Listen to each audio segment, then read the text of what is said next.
സ്വർണ്ണ പണയ ചട്ടങ്ങൾ കർശനമാക്കി റിസർവ് ബാങ്ക്.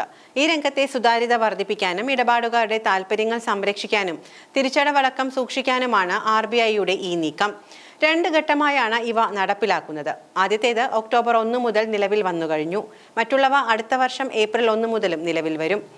ഒക്ടോബർ 1 മുതൽ സ്വർണം വാങ്ങുന്നതിന് സ്വർണ്ണ വായ്പ ലഭിക്കില്ല. ആഭരണങ്ങൾ, കൊയിനുകൾ, ETF എന്നിവ അടക്കം വാങ്ങുന്നതിന് ഈ ചട്ടം ബാധകമാണ്. കൂടാതെ ശുദ്ധീകരിക്കാത്ത അസംസ്കൃത സ്വർണത്തിനും വെള്ളിക്കും ഇനി വായ്പ ലഭിക്കില്ല.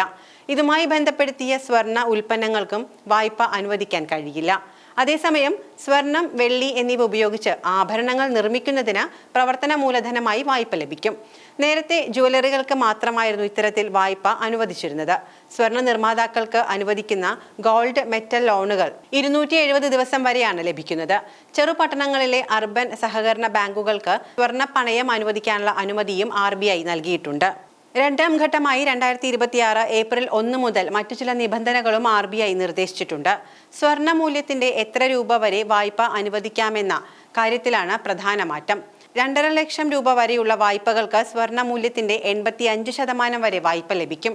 2.5 ലക്ഷത്തിനും 5 ലക്ഷത്തിനും ഇടയിലാണെങ്കിൽ മൂല്യത്തിന്റെ 80% വരെയാണ് വായ്പ ലഭിക്കുന്നത്. ഇതിന് മുകളിലാണെങ്കിൽ 75% വരെയും അനുവദിക്കാം. മുൻ ദിവസത്തെ സ്വർണ്ണ വിലയോ 30 ദിവസത്തെ ശരാശരിയോ അടിസ്ഥാനമാക്കി വേണം മൂല്യം നിശ്ചയിക്കാൻ. പലിശ മാത്രം വായ്പയടച്ച് പുതുക്കി വെക്കാനും ഇനി കഴിയില്ല. അതായത് 12 മാസം കഴിഞ്ഞാൽ പലിശയും മുതലും മുഴുവനായി തിരിച്ചടക്കേണ്ടി വരും. പണത്തുക തിരിച്ചടച്ചാൽ അന്നേ ദിവസമോ 7 പ്രവൃത്തി ദിവസങ്ങൾക്കുള്ളിലോ പണയം വെച്ച സ്വർണം തിരികെ നൽകണമെന്നും ചട്ടങ്ങൾ പറയുന്നു.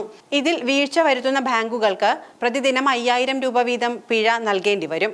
തിരിച്ചടവ് മുടങ്ങിയാൽ സ്വർണ്ണ ലേലം ചെയ്യുന്നതിന് മുൻപ് ഉപഭോക്താവിന് ചട്ടപ്രകാരം അറിയിക്കണമെന്നും നിർദ്ദേശത്തിൽ പറയുന്നു.